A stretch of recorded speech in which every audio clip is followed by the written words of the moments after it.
Far from the Madding Crowd by Thomas Hardy. Chapter 19. The Sheep Washing. The Offer. Boldwood did eventually call upon her. She was not at home. Of course not, he murmured. In contemplating Bathsheba as a woman, he had forgotten the accidents of her position as an agriculturalist, that being as much of a farmer, and as extensive a farmer, as himself, her probable whereabouts was out of doors at this time of the year.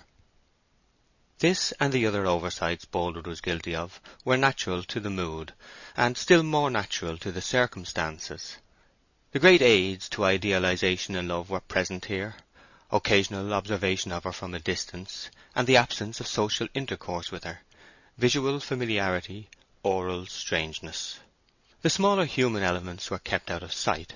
The pettinesses that enter so largely into all earthly living and doing were disguised by the accident of lover and loved one not being on visiting terms, and there was hardly awakened a thought in Boldwood that sorry household realities appertained to her, or that she, like all others, had moments of commonplace, when to be least plainly seen was to be most prettily remembered.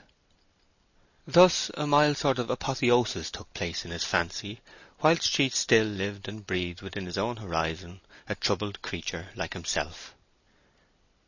It was the end of May when the farmer determined to be no longer repulsed by trivialities or distracted by suspense. He had by this time grown used to being in love. The passion now startled him less, even when it tortured him more, and he felt himself adequate to the situation. On inquiring for her at her house, they had told him she was at the sheep-washing, and he went off to seek her there. The sheep-washing pool was a perfectly circular basin of brickwork in the meadows, full of the clearest water. To birds on the wing, its glassy surface, reflecting the light sky, must have been visible for miles around, as a glistening cyclops' eye in a green face. The grass about the margin at this season was a sight to remember long, in a minor sort of way. Its activity in sucking the moisture from the rich damp sod was almost a process observable by the eye. The outskirts of this level water-meadow were diversified by rounded and hollow pastures, where just now every flower that was not a buttercup was a daisy. The river slid along noiselessly as a shade, the swelling reeds and sedge forming a flexible palisade upon its moist brink. To the north of the mead were trees, the leaves of which were new, soft, and moist, not yet having stiffened and darkened under summer sun and drought, their colour being yellow beside a green, green beside a yellow. From the recesses of this knot of foliage the loud notes of 3 cuckoos were resounding through the still air. Boldwood went meditating down the slopes with his eyes on his boots, which the yellow pollen from the buttercups had bronzed in artistic gradations. A tributary of the main stream flowed through the basin of the pool by an inlet and outlet at opposite points of its diameter. Shepherd Oak, Jan Coggan, Moon, Poorgrass, Cane Ball, and several others were assembled here, all dripping wet to the very roots of their hair, and Bathsheba was standing by in a new riding habit, the most elegant she had ever worn, the reins of her horse being looped over her arm. Flagons of cider were rolling about upon the green. The meek sheep were pushed into the pool by Coggan and Matthew Moon, who stood by the lower hatch immersed to their waists. Then Gabriel, who stood on the brink, thrust them under as they swam along, with an instrument like a crutch formed for the purpose, and also for assisting the exhausted animals when the wool became saturated and they began to sink. They were let out against the stream, and through the upper opening, all impurities flowing away below. Cainy Ball and Joseph, who performed this latter operation, were, if possible, wetter than the rest. They resembled dolphins under a fountain, every protuberance and angle of their clothes dribbling forth a small rill. Boldwood came close and bade her good morning with such constraint that she could not but think he had stepped across to the washing for its own sake, hoping not to find her there. More, she fancied his brow severe and his eyes slighting. Bathsheba immediately contrived to withdraw, and glided along by the river till she was a stone's throw off. She heard footsteps brushing the grass, and had a consciousness that love was encircling her like a perfume.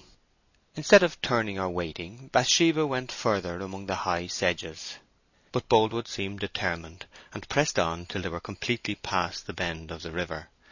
Here, without being seen, they could hear the splashing and shouts of the washers above.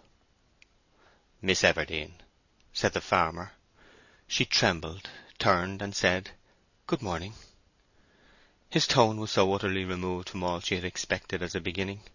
It was lowness and quiet accentuated, an emphasis of deep meanings, their form at the same time being scarcely expressed.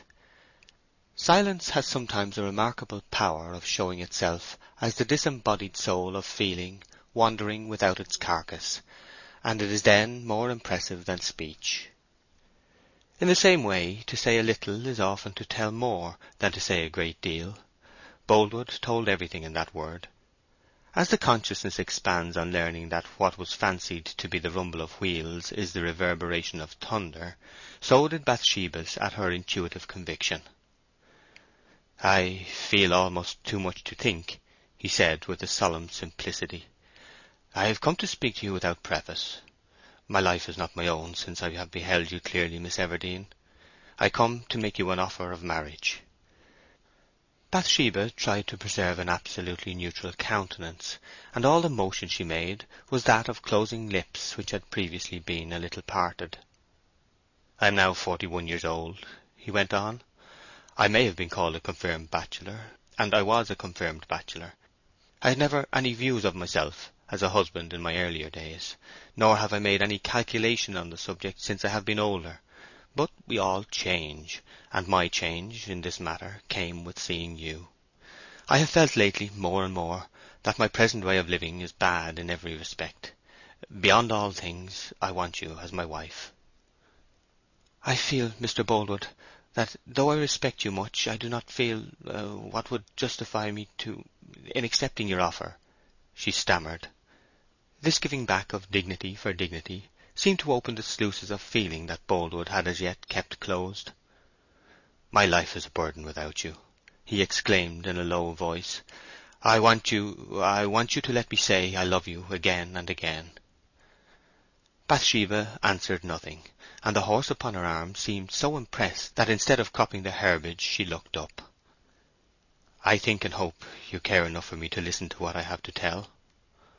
Bathsheba's momentary impulse at hearing this was to ask why he thought that, till she remembered that, far from being a conceited assumption on Boldwood's part, it was but the natural conclusion of serious reflection based on deceptive premises of her own offering. "I wish I could say courteous flatteries to you," the farmer continued in an easier tone, "and put my rugged feeling into a graceful shape, but I have neither power nor patience to learn such things. I want you for my wife, so wildly that no other feeling can abide in me. But I should not have spoken out had I not been led to hope." "The Valentine again! Oh, that Valentine!" she said to herself, but not a word to him. "If you can love me, say so, Miss Everdene. If not, don't say no." "Mr. Boldwood, it is painful to have to say I am surprised, so that I don't know how to answer you with propriety and respect. But I'm only just able to speak out my feeling, I mean my meaning, that I am afraid I can't marry you, much as I respect you. You are too dignified for me to suit you, sir."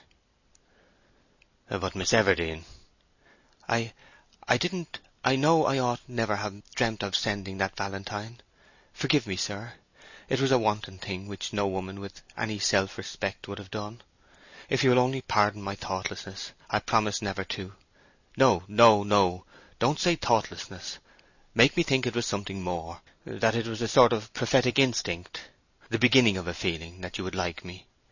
You torture me to say it was done in thoughtlessness.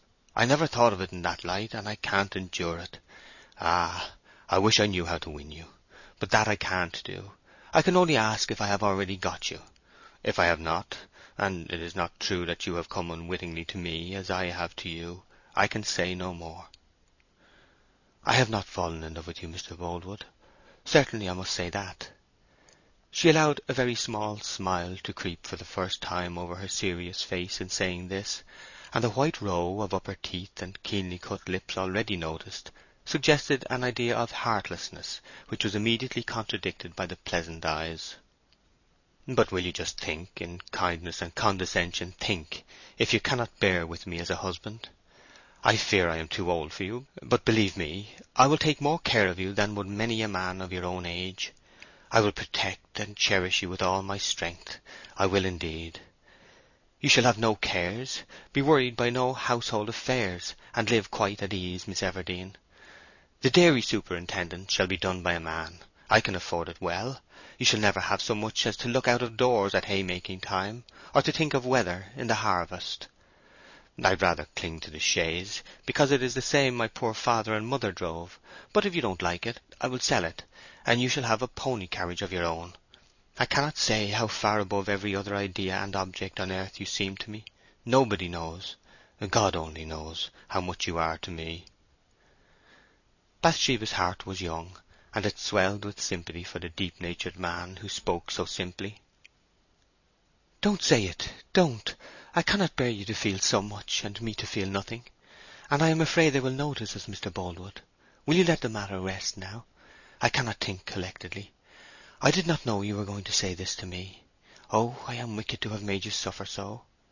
She was frightened as well as agitated at his vehemence. "Say, then, that you don't absolutely refuse. Do not quite refuse." "I can do nothing. I cannot answer." "I may speak to you again on the subject?" "Yes." "I may think of you?" "Yes, I suppose you may think of me." "And hope to obtain you?" "No, do not hope. Let us go on." "I will call upon you again tomorrow." "No, please not. Give me time." "Yes, I will give you any time," he said earnestly and gratefully. "I am happier now." "No, I beg you. Don't be happier if happiness only comes from my agreeing. Be neutral, Mr. Boldwood. I must think." "I will wait," he said. And then she turned away. Boldwood dropped his gaze to the ground, and stood long like a man who did not know where he was. Realities then returned upon him like the pain of a wound received in an excitement which eclipses it, and he, too, then went on. End of chapter 19.